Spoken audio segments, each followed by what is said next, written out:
Boa, muito boa! Adriano Bertin para mais um vídeo do Golazzo, o canal que é fonte de cálcio. E vamos falar de títulos. Saiu a primeira taça da temporada, a famigerada Supercopa da Itália, ou a Supercopa Italiana aí.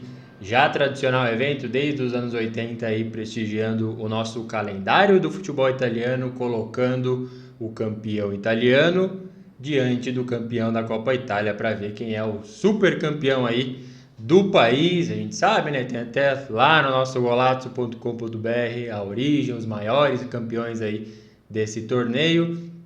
Copiou lá uma ideia da Inglaterra, deu certo, o povo italiano gostou, o torcedor italiano aprovou a Supercopa da Itália e ela está aí agora na edição 2022, prestigiando, celebrando a Inter de Milão, campeã da Supercopa da Itália em cima da Juventus aí. Eu ia falar jogatsu pelo hábito, mas para mim não foi um jogatsu. Vou falar bastante desse jogo aí, o que representa essa taça aí, tanto para Inter e a derrota para Juventus. Muito bem, a gente começa então falando do que é esse jogo, o que representa esse jogo para o fã do campeonato italiano, que é um clássico, um dos maiores clássicos do campeonato italiano, possivelmente o maior deles. Tem aí, né, um debate, por exemplo, se você vai lá na Sicília e pergunta qual que é o maior clássico do campeonato italiano, muito provavelmente vão falar para você que é Palermo versus Catania. Se perguntar na capital, Lazio e Roma. Mas lá atrás o jornalista Gianni Brera batizou esse clássico aí de Derby de Itália.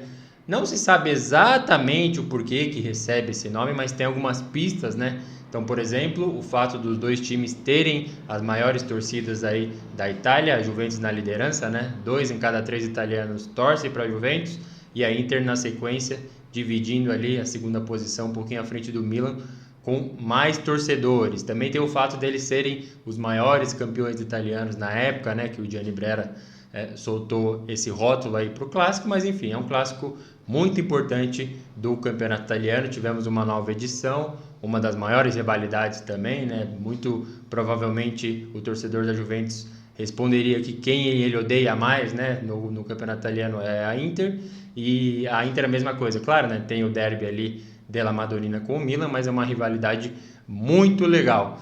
Títulos da Supercopa da Itália. Então, com esse título, a Inter chega ao 6º troféu, a 6ª taça dessa competição.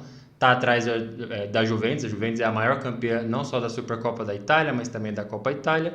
E do Campeonato Italiano não precisa nem falar, né? 36 contra 19 da Inter, mas aí a Inter respondendo, talvez vivendo o seu novo momento aí, já antecipando um pouco a análise aí, né? Os reflexos dessa taça, o que o André Moreira, o nosso repórter internacional, fala sempre no nosso podcast do Golazzo, de que o campeonato italiano tem essa tendência de ter domínios, né? Então a Juventus dominou durante muito tempo, a Inter pegou ali depois do Calciopoli, o Milan ameaçou um pouco, a Juventus voltou. Agora será que é a Inter? Então já tem aí o título do campeonato italiano e agora a Supercopa da Itália contra a Juventus. E aí, vamos então para o nosso jogo.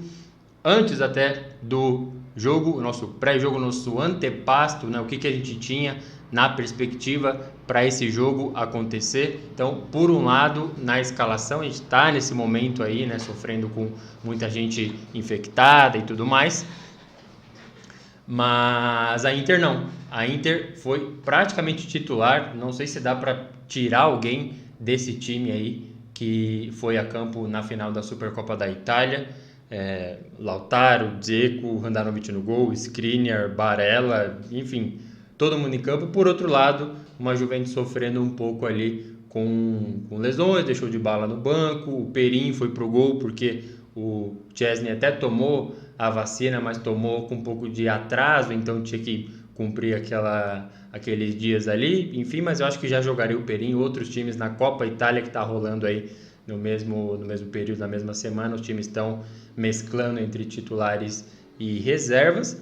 E aí, nesse antepasto, teve uma publicação, eu já considero uma publicação típica de ex-jogador, que o Vidal fez no seu Twitter, no seu Instagram, que ele colocou lá, Supercopa da Itália, então tá chegando o jogo, e o que ele coloca? Imagens dele com a camisa da Juventus e imagens dele com a camisa da Inter, então como se estivesse neutro nessa disputa, como se ele fosse um ex-jogador, então é aí que eu quero dizer, não é ex-jogador de que, beleza, já se aposenta, é um ex-jogador em atividade, não, nada disso, não gosto, acho que o futebol dele sempre foi bem abaixo, mesmo no auge da Juventus em 2015, mas para mim é completamente de péssimo gosto, né? Postar um negócio desse, a gente imagina exatamente um ex-jogador postando isso, lembrando times que ele já defendeu, já joguei pelos dois lados, então espero, torço por um bom jogo, aquele discurso super chato, e ele soltou essa aí, claro que não pegou bem, mas não sei se a torcida já está acostumada com essas baboseiras dele.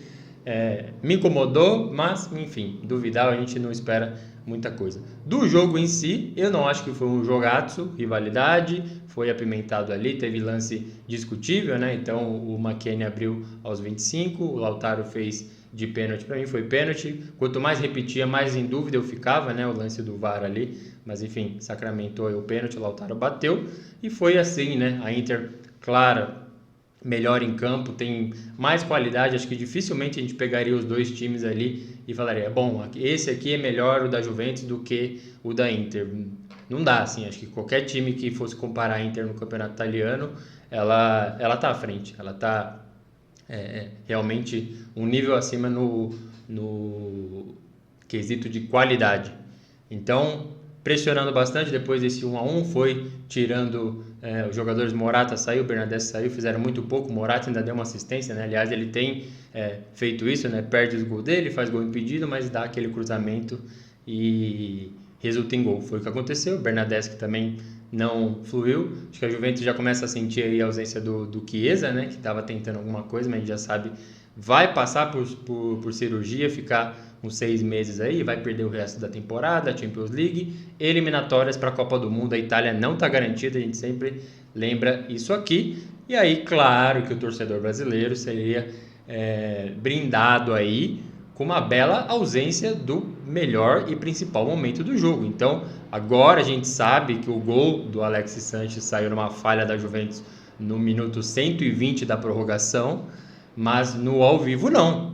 Eu, pelo menos, não consegui ver. Eu estava naquela fase de reiniciar ali, atualizar a página, atualizar o aplicativo do Star Plus para acompanhar, para ver se voltava, mas lá pelo minuto, se eu não me engano, 118 ali, a transmissão acabou. Foi cortada, absolutamente cortada, e a gente ficou sem ver o lance decisivo. Quando voltou, pelo menos para mim, já estava a Inter lá, todo mundo comemorando, e a marquinha lá, Sanches 120, ou seja, o último minuto da prorrogação, e celebrando um título, para mim, muito merecido. Vamos então para os impactos aí, né? O que representa esse título para a Inter e para a Juventus. Começando pela Juventus, eu acho que é isso, é o máximo que poderia acontecer.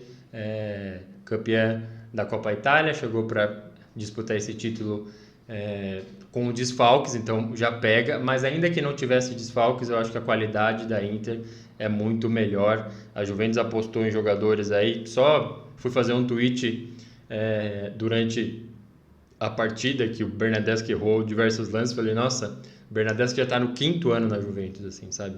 Será que ele já não mostrou que não consegue mostrar boa coisa para a Juventus? E vai insistir? E assim, Morata, mesma coisa, claro, foi um pedido do Pirlo, então o Allegri que se vire aí, era para ter vindo o Suárez, não deu certo, né? Aquela polêmica do exame, mas enfim, tem um problema de qualidade na Juventus com certeza, tem problema de dinheiro, parece que sim, mas essas apostas aí não estão dando certo. Tem uns que eu particularmente não gosto e alguns gostam, então Rabiot, Bentancur, Morata, Bernardeschi, Arthur, então uns caras assim que não estão rendendo muito bem para a Juventus, e acho que fica um saldo mais ou menos positivo, lembrando da virada épica contra a Roma na última rodada do Campeonato Italiano. Então estava perdendo de 3-1 fora de casa e virou para um 4-3 na base da raiva, na base da vontade. Então isso, acho que o torcedor pode ficar satisfeito. Até lá no nosso Instagram, o @blogolazzo, torcedores da Juventus chegaram e falaram, torço para a Juventus, óbvio, mas a Inter está muito favorita para esse jogo, e realmente estava assim. mas fica esse saldo mais ou menos positivo de que a vontade, a honra, a camisa está entregue, assim. Falharam ali no último minuto, mas é aquilo, cansaço e a qualidade que não é lá essas coisas. E aí, do lado da Inter, campeã, mais uma taça, muito importante para o Simone Inzaghi, que assumiu o trabalho do Conte e, pelo menos para nós do Golato, o trabalho foi elevado, né? Porque perdeu alguns jogadores aí, Hakimi, perdeu o Lukaku e Dzeko chegou muito bem e o Dumfries também, o estilo de jogo mudou e foi preservado, né? Então conseguiu se classificar na Champions League mesmo na segunda posição, vai pegar pedreira, mas acho que é muito importante para o Simone Inzaghi erguer uma taça. É uma competição de jogo único? É, mas ainda assim eu acho importante, acho relevante e começa a dar sinais de que realmente está se começando, pelo menos no cenário doméstico, um novo domínio da Inter, muito importante para o time, muito importante, eu diria, para o campeonato italiano, né, de democratizar, 9 anos de Juventus ganhando aí campeonato italiano, às vezes a Copa Itália também, e aí jogando a Supercopa da Itália com o vice da Copa Itália, então nesse sentido é positivo, mas já ligo o alerta para quem gosta, né, do futebol disputado, a liga disputada, de que talvez comece um domínio. Essa foi a minha análise aí da Supercopa da Itália, o primeiro título da temporada. Convido você a comentar o que você achou do jogo, se estava tranquilo para a Inter mesmo, já era um título esperado, o que você achou desse triunfo aí dos Nerazzurri. Eu vou ficando por aqui e até a próxima!